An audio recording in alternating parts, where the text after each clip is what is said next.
you could have read a little slower. Hey everybody, I'm Karen. I'm an alcoholic. Hi, Karen. Visiting from Minden over here. It's fun to come out here, and I hate doing this, and so I appreciate being able to sit with you all instead of standing at a podium. I don't feel that, anyhow, it's neither here nor there. So first I need your help with a special prayer.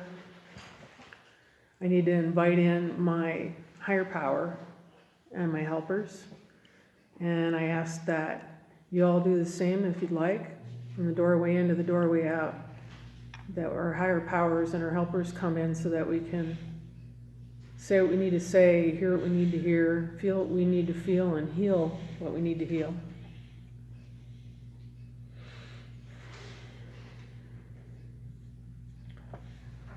So my sobriety date is in August 12th, 1994, and so I just turned 25, which is a super cool number.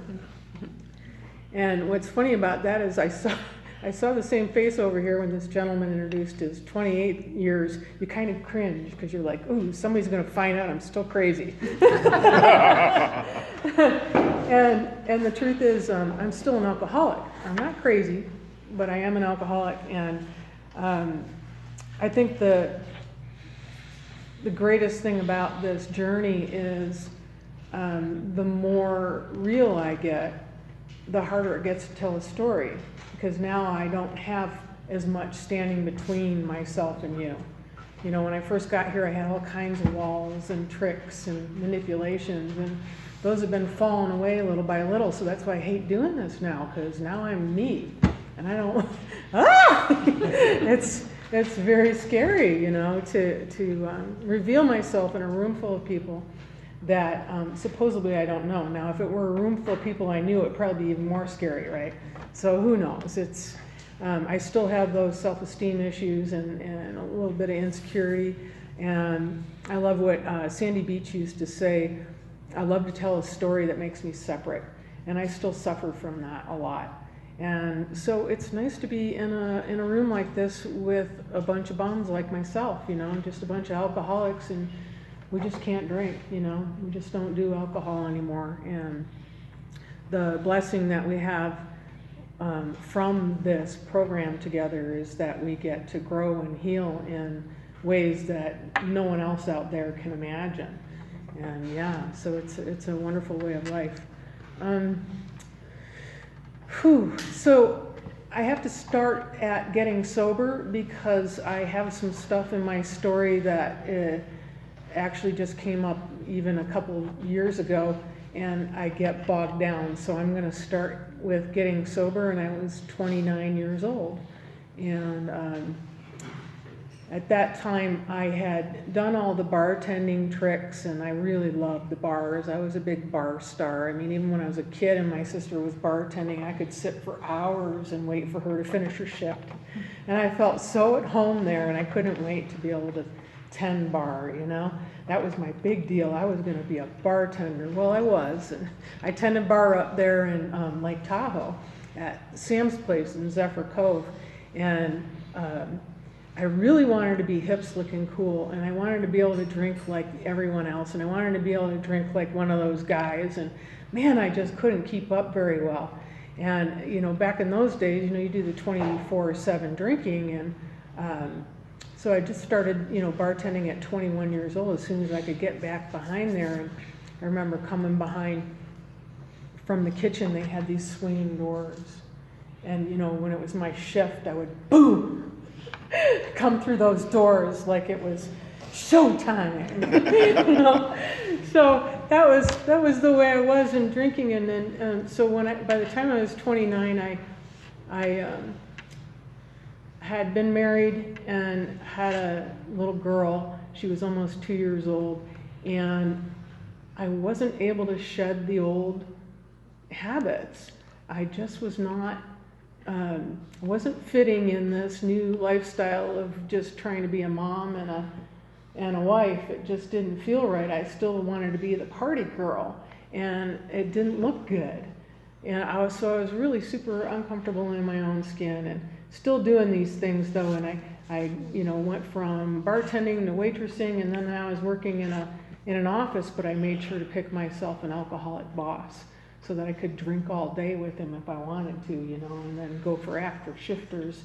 And so we did that, and that's what I was doing, and I was really starting to lose my shit, and I had a lot of guilt too, because when I was pregnant, I didn't do so well at the not drinking thing, and we knew at that time about the fetal alcohol syndrome. It was really coming out at that time, and in the news and whatnot. And one of the bars I drank at, the couple that owned the bar actually had a fetal alcohol syndrome baby, and they used to put her up on the bar, and I used to look at her, so I knew what she had and what was wrong with her. And I remember one time even going into that bar when I was full on pregnant and, going in to sip my little glass of wine. I did the controlled drinking thing. And the owner, was sitting at the other end of the bar looking miserable, and he looked up at me and he said, "Drink that up. Those things love that stuff," referring to the baby in my stomach. And I remember just freezing. And taking that in for a moment, like, is he talking about me? Oh no, so it was one of those things where you don't want to think about it, but, I knew that that's what I was doing, so. So my daughter did end up not coming out as fetal alcohol syndrome. She's a beautiful 27-year-old, very healthy, smart woman. Today, actually, it's her birthday. So happy birthday to Jessica. And yeah, so I just never felt like I was really fitting into that mother role that I wanted to fit into. And so one of the things that I would do too is I was always looking for ways to drink. And one of the ways I did that in this instance was I joined this women's softball team, because I thought, well, that's a great way to drink. Any opportunity I could have to drink, I would get in there. And I was so embarrassing with my drinking apparently on the field that I actually got thrown off the softball team. And I'm the one who brought the coach. It was my alcoholic boss, and I was always the one that made every practice, How dare they? So I was super angry and embarrassed about that. And so the next morning after this happened, I woke up in the morning and I was reaching for whatever was in the house, and it was probably a glass of red wine. That was the only thing that I had anything left of, but that was my breakfast because I shook so hard in the morning and I needed to brush my teeth, and I couldn't even brush my teeth until I got a little something in me. And so sipping that red wine, and I was on the phone with one of the women from that team. She was my drinking buddy, and I was complaining about, those effing bitches, and how dare they, and them, and they, and my friend said something like, "Hey, do you remember that gal that we used to drink with back in the day? Her name was so-and-so, and we used to party with her. I heard she's 2 years sober. Why don't you give her a call?" And for some crazy reason, I actually wrote her name and number down. She gave me the number, and I had no intention of calling her, but I don't even know why I wrote the number down. But I did. I wrote the number down, and I went about my day, and I went to work, and I drank all day at work, like I always did. And we went to the bar afterwards, my boss and I, because you need after shifters after drinking all day, right? And I was sitting on the bar stool with the boss, and the boss, said to me, "Oh, heck with them. You just be the person you want to be." And interestingly, when he said that, I had this moment of clarity that popped in for a second. And I was envisioning this family that was walking down the side of the street about 2 weeks earlier on a Sunday morning, beautiful bluebird Sunday Tahoe morning, right? And I was on the way to the store to get some milk. And I was trying, milk, And I was trying to figure out how much time I had to get to the bar and how much I could actually drink and then get the milk, or was I going to get the milk and then go to the bar? I was trying to figure all that out, and I saw this family just strolling down the road and looking happy. And I remember having that thought of how do people do that? How do people just take a walk down the road on a Sunday? And all I can think about is, getting a drink. And so that's what I thought of when he said, just be the person you want to be. But then, I already had been drinking all day, so I was going to drink some more. And after we got done there, I was supposed to go home. My husband was at home with our almost 2-year-old daughter, and I'm supposed to, show up eventually, right? And I was trying to figure out how to get out and drink some more. I was thinking of some excuse to go to a movie, or was I going to actually go to the movie and take the bottle in my purse, or was I just going to say I went to the movie and just go to the bar? I mean, the whole plan was going. And I walked in the door that night, and my husband turned around and looked at me, and the look he gave me was, that look like, when someone's going to pack and leave for Mexico? It was just that kind of look. And for some reason, I stopped what I was doing, and I turned around, and I picked up that phone number that I'd written down that morning, and I called the number, and I guess I drove over to the gal's house, and then she took me to my first meeting. And when I went to my first meeting, I had never felt like I had arrived home like I did that night. And somehow I was struck sober, to realize what was going on in the room. I recognized a bunch of people in the room. They were looking at me like it's about time. And so, yeah. And there was a big biker dude telling his story that night, and he was talking about that God-sized hole.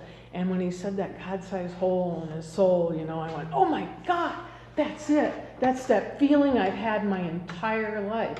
And so I love that other thing that, I hear going around, the speakers say that, the spaceship finally came to take me home to the planet I belong. We're sorry, you're right, we dropped you off the wrong planet. So I had that feeling that night, and I just, I became sober in that meeting. And the gal that had taken me, her sponsor was there, and she bought me my first book. It was $5 back then. I don't know how much they cost now, but it was $5. I didn't know it was only $5 though. It just looked like a really fancy hardcover book, and I couldn't believe this woman was going to buy me this book and trust me that much that she would actually buy me a whole book. And she didn't know if I was going to come back or not. And then we got in the car, and I was like a little kid in the back seat of that car, and I asked my friend if she would be my sponsor, because I heard about that already in this meeting, And she said, well, are you willing to go to any length? And when she said that, I knew I was. Just like with every fiber of my being, I knew. And I had this flash to, another one of those moments of clarity where you see your whole life. And I thought, my husband married me the way I was. That could change. He may not stay married to me if I change that much, right? And just all the other things in my life that were going to have to change and go away if I was really willing to go to any length, and I was. I just said yes. And I also knew at that split second too that I was going to have to prove that, and no one was going to believe me, nor should they.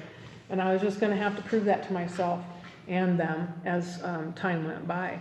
And later on, much later, when I was sponsoring a couple of women, I was 7 or 8 years sober, and we were doing some workbook step study together. And one of the women asked me, how long did it take for your husband to believe that you were actually going to meetings and to trust you, right? And I said, oh gosh, I don't know. Probably not long at all. I've never asked him.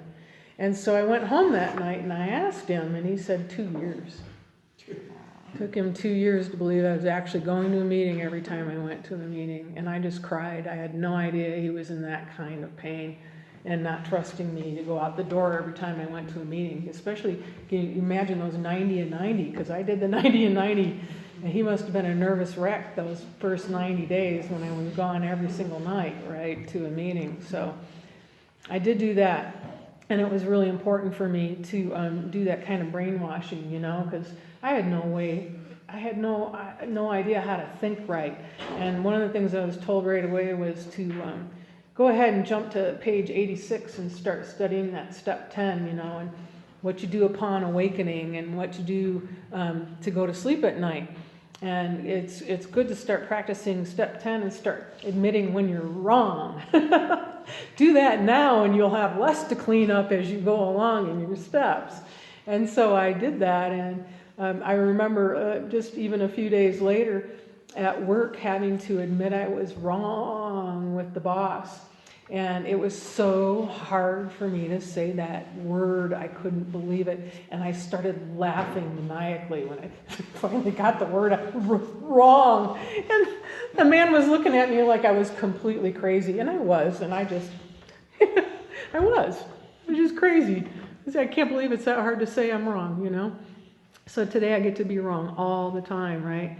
And so in a couple weeks into that sobriety there, I went to a birthday meeting, and it was this really young guy in his 20s, and he was taking a 10-year chip. He got sober really young, and he was saying something really amazing up there when he was telling his story, and I was sitting in the back row still, you know, and he said his worst day sober was better than his best day drunk.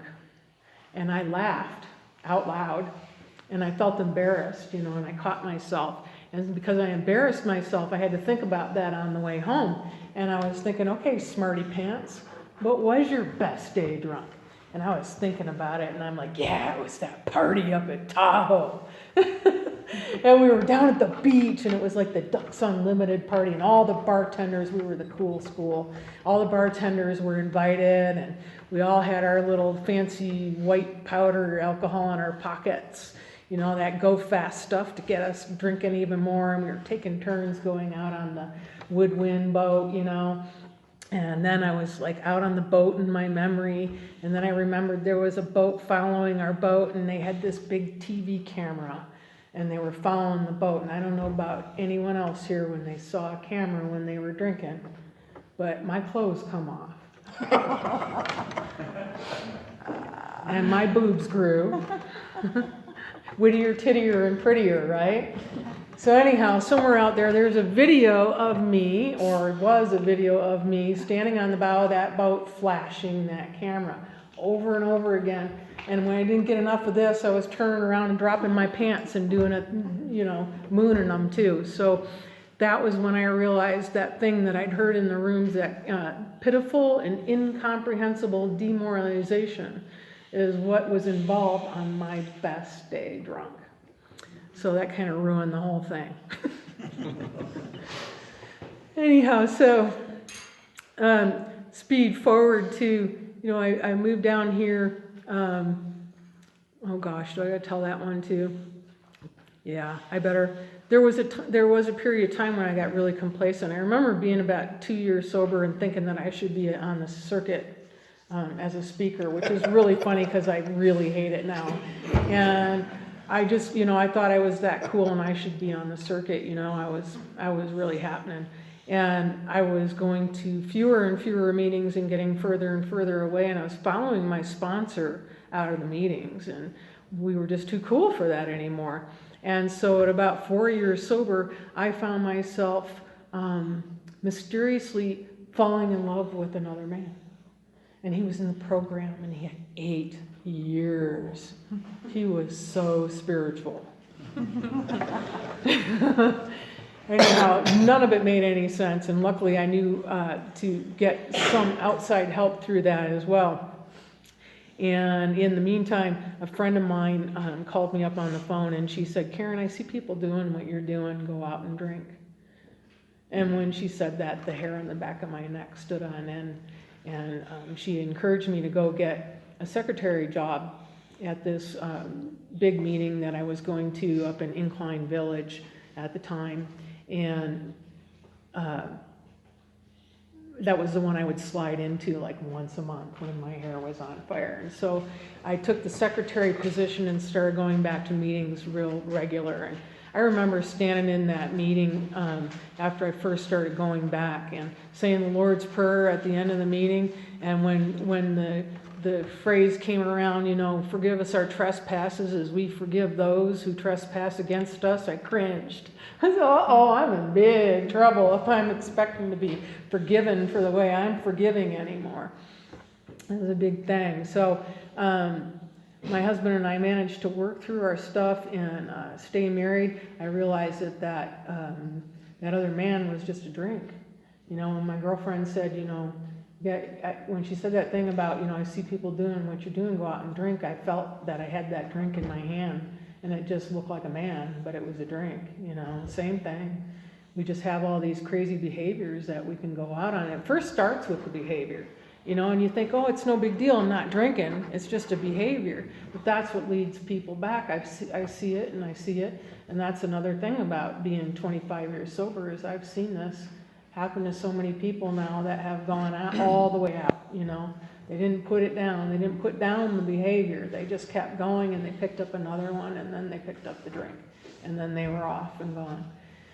So I was very fortunate that I didn't actually have to pick up the alcohol, and I got back into the program then, and I've been back ever since. And I wasn't able to get any sponsees until I was like 7 years sober, and I moved down here in the valley, and I had this sponsor that insisted that I go get sponsees, and I'm like, well, no one will ask me, and she said, I don't care, go get one.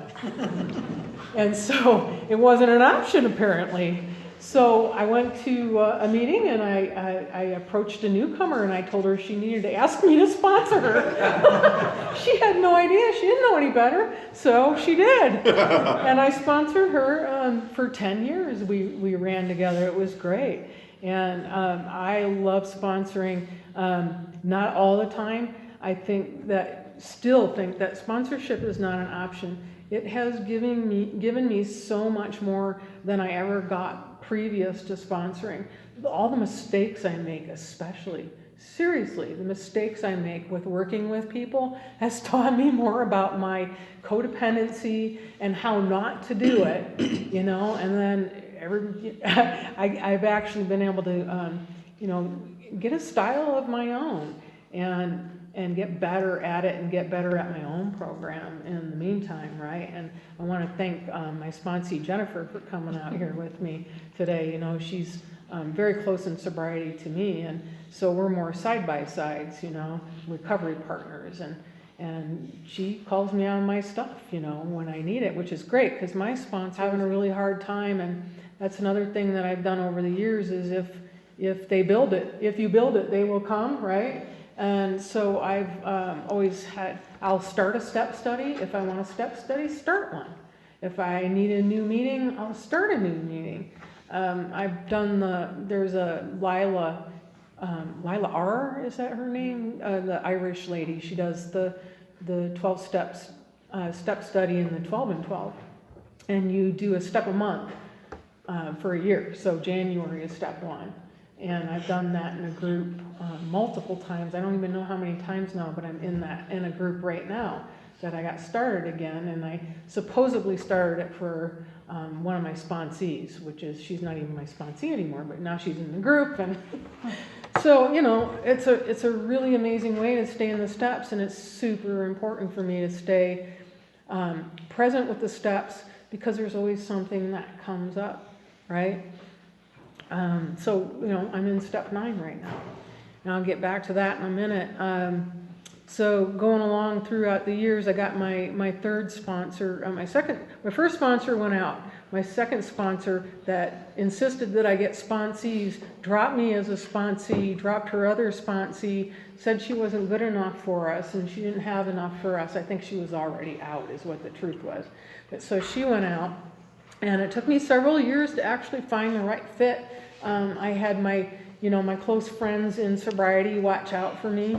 And that's, the other benefit to making sure you stay in the little groups, make sure you're in the middle of a herd. Doesn't matter how small it is, get a damn herd and stay in it, right? So I did that, and I stayed sober and close, and then I'm stuttering now because I'm all over the place. Actually, when I was 10 years sober, I was still in between the sponsor thing, and I was having a really difficult time with my codependency, so I started the other program. I started, actually, one of the sister programs is Codependence Anonymous, and so it's actually Al-Anon without the alcohol. It's really, the step one is about I am powerless over others, and I really needed that, and I still really need that, because I'm sometimes slowly, I swear. But so I did that, and a few years later, I did meet my current sponsor, Sandy, and she now lives in Reno, and she's having a hard time. She's been falling down a lot, and every time, she's just not getting any recovery in between her falls. And so right now she's living with her daughter, and, sponsor-sponsee is a relationship. And that's, she doesn't lord over me. She doesn't just teach me. She doesn't show me. We're partners in this, we're friends, we're family. We become family with each other, and it's important for me to call her and see how she's doing, and I have other people that can watch over me too.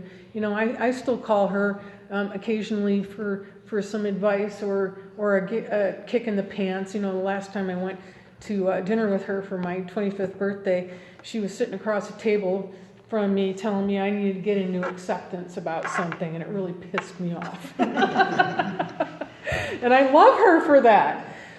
So that's where I am with that. And so later on, I remember turning 19, and I was super excited to be 19 years sober because it was almost 20. And that was just so cool. And then the next year I turned 20, and I was like, oh my God. It doesn't mean anything. It's just a day at a time. I was so unimpressed with myself, and that was really important. It was a good thing for me to see. And somewhere in that time too, I remember my daughter went off to college, and I had that some are sicker than others, like I said. And my daughter went off to college, and she was home for Christmas, and I was having some of those behaviors came back. Some of those codependent behaviors, and I was treating her like she was a 4-year-old home for Christmas, and I was doing everything for her, and the laundry and the cooking and the cleaning and waiting on her, and I just wanted to make her Christmas so magical. And then she ticked me off, and I yelled at her about something because I was stuffing, something that she was doing that was really irritating me, and I came out sideways on her, and she got upset, and she was going to pack her shit and go back to college. And I lost my mind. And I remember sitting in the rocker in my living room thinking, F it, I'm just going to drink. And I hadn't had that thought in all those years. And I was sitting there, I was going to drink at them. I was going to drink at her, and I was going to drink at my husband, and I was going to drink at them. And I was so shocked that I had that thought. And I just knew that I wanted out, and I wanted out now of what I was feeling. And I managed to rock through that feeling in that rocker. And the next day when I went to my women's meeting, my home group meeting, I talked about it. And it was really embarrassing, and I didn't care. Because I don't care about, saving my face. I need to save my ass today. So as I get more sober, it's more important for me to be more real and let you guys know when I need help. And I'm getting better and better at asking for help. And that's an amazing thing to me. And that's really good because I really needed it. Because a couple of years ago, in my other program, I was at one of their internationals, and the founders of that particular program were up telling their story because it was like a 30-year thing. And I'd heard their stories before, but for some reason, I was a little more open, like something had happened to me. And the woman was telling her story that she had been an incest survivor.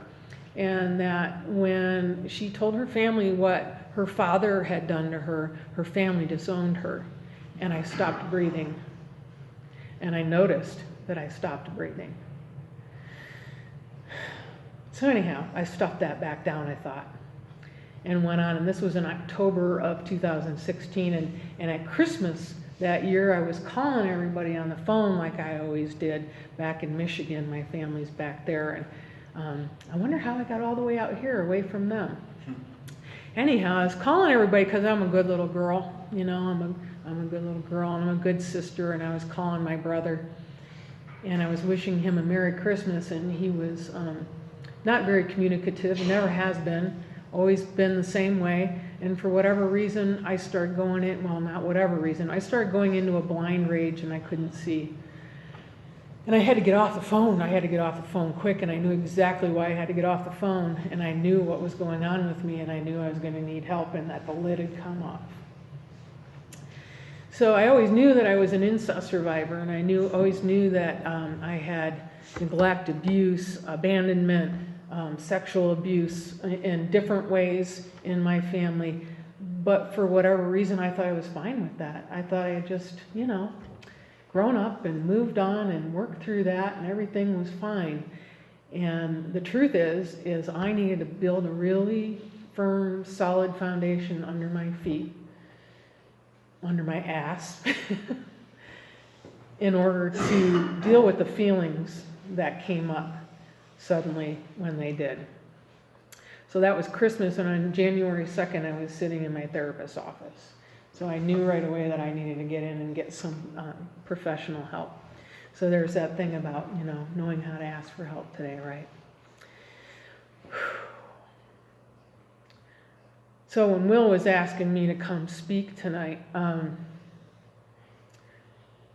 just the day before he messaged me, a spiritual advisor had told me, maybe your healing abilities will be in public speaking.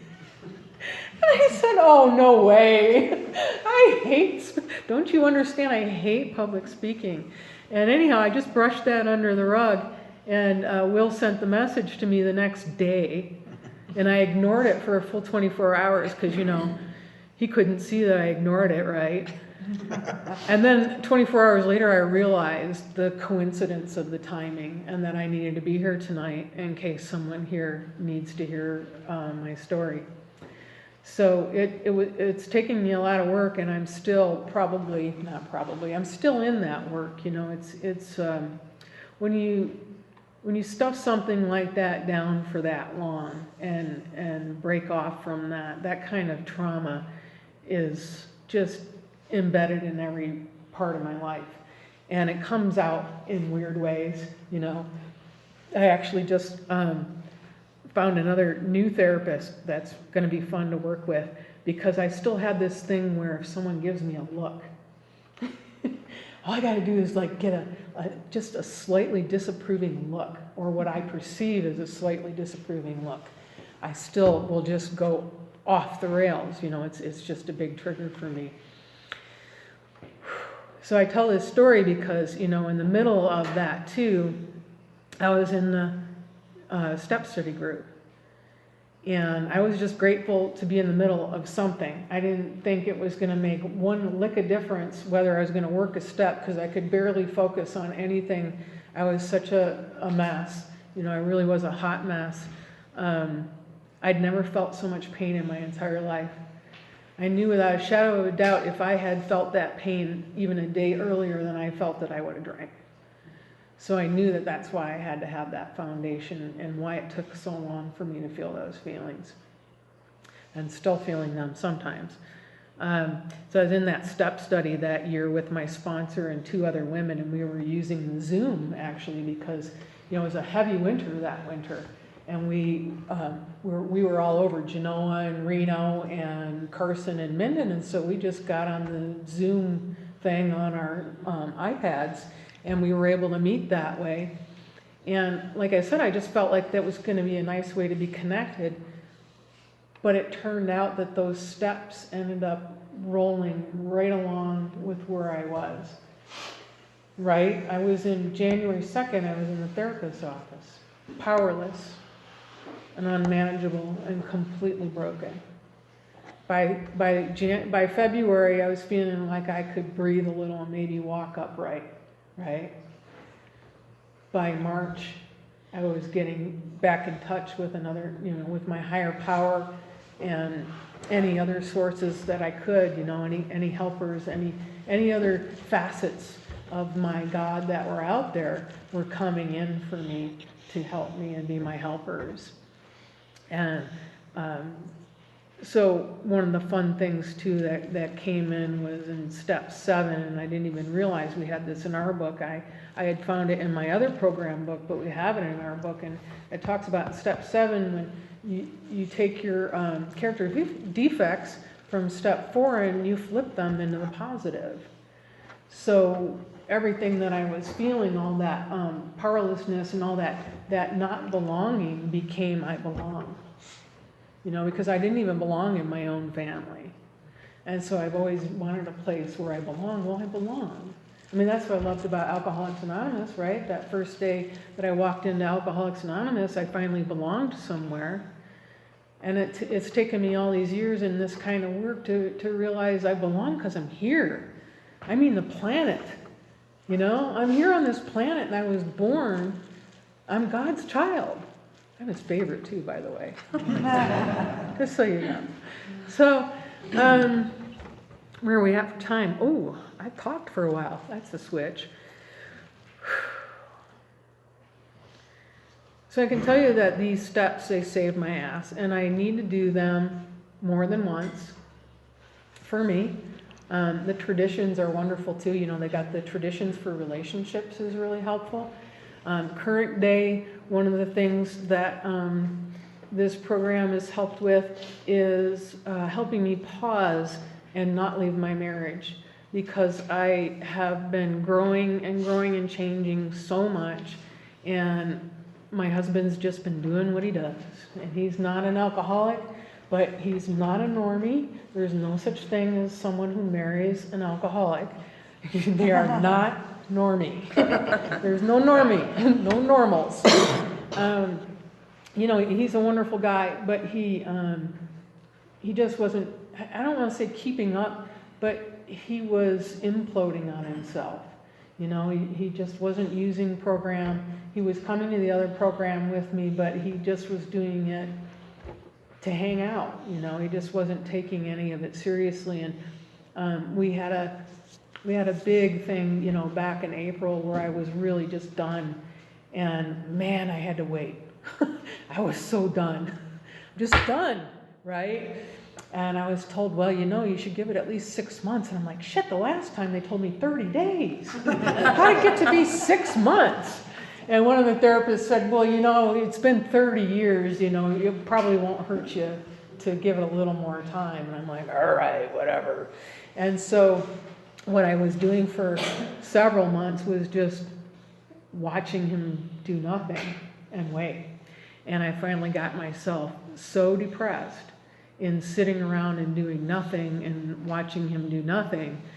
And, well, I was doing what I was doing, and I'm doing, you know, what I always do is I go off on my own, and I do my steps, and I go to my groups, and I have my women, and I have my friends, and I have, you know, I have all my stuff, and that was just making us more and more separate. So, the thing about this getting real and transparent was, you know, I finally sat down the one day and said that, you know, well, so how do you feel about separation? And I'll be damned, he didn't know I was serious. And I'm not kidding. For whatever reason, you know, he was just in that denial, like all of us when we were drinking, right? When we were drinking, and they would say, when are you going to do something about your drinking? You'd go, yeah, that's okay, I got this. Well, that's what he's been doing. Yeah, that's okay, I got this. And when I finally sat down with him without blaming, without finger pointing, without saying, why don't you, and you haven't done this, and I'm better than you, and I'm way ahead of you, without any of that kind of crap, I, you know, just had a conversation with the man, and he could actually hear me. And so, for whatever, you know, his higher power came in, and he's had a spiritual awakening. It's just kind of mind-blowing. This just happened like a month ago. Yeah, so we just got back from vacation together, and I thought I was going to be going on vacation by myself. And, you know, it's not all roses yet, and it may never be, but the beauty behind it is knowing that now I actually have another adult sitting across from me that's working on something to see if we're supposed to stay together or not. instead of staying together just because you think you're supposed to stay together because you said a vow. And I'm like, geez, Louise, maybe it's just all about not till death do us part physically, maybe it's till death do us part in the relationship. And why do we got to drag each other, through the gravel and the mud to figure that out? So he's started a program, and he's on step 1. And I have to remember that too sometimes, that he's just on step 1. And what's cool about it is when he is in program with me, it feels even, and I got to explain that. I said, I don't feel like, I'm on step 561, which I probably am, right? And that he's on step 1. It doesn't feel like that when we're in a room together like we are right now, and we're all in the program, we're in the program together. I don't feel like, I'm way ahead of you. I got 25, he's ahead of me, he's got 28 years. Yeah, I'm sorry,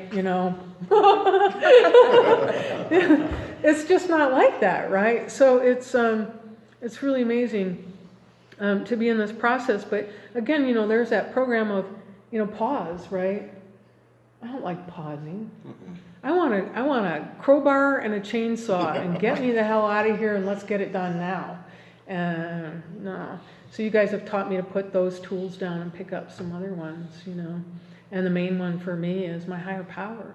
And my higher power works mainly through you. And so, God with skin on is what my people are. And I'm glad to be out here with you all. And my 9th step this year, do I have another minute? Yeah. So my 9th step this year, in working these steps, I found my fears in step 4 and in this particular step study was about vulnerability. I don't want to be vulnerable. I don't want to be transparent. I'm going to get hurt, right? Well, and then it morphed into nobody's got my back. There's that old, my family didn't have my back. Nobody took care of me. Why doesn't somebody take care of me? Why doesn't someone take care of me? So my ism today, my I, self, and me, is actually the ways that I still continue to abuse myself in the same ways that I was abused as a child. And I still do those things to myself today, like how I separate myself, right? Like Sandy Beach says, I'd like to tell a story that makes me separate. That's how I abuse myself. So today, my step 9 is to flip those around. And I'm not going to abuse myself anymore. I belong. I have all kinds of fun things coming in, like I'm Wonder Woman now. I love that movie just came out. So now I got Wonder Woman sticker on my car. Watch out, here I come. It's just really nice to, take whatever comes along and build with that. And I'm building a me and getting all the other stuff out of the way. I don't know. What else do I going to say about step 9? Yeah, the best amends I can make to myself is having my own back. Right? I can take care of me today. So I'm the best parent I could ever have. And so I'm just building on that, parent that I have inside of me. And I sure do like sharing that with you guys. Thanks. Thanks, Karen.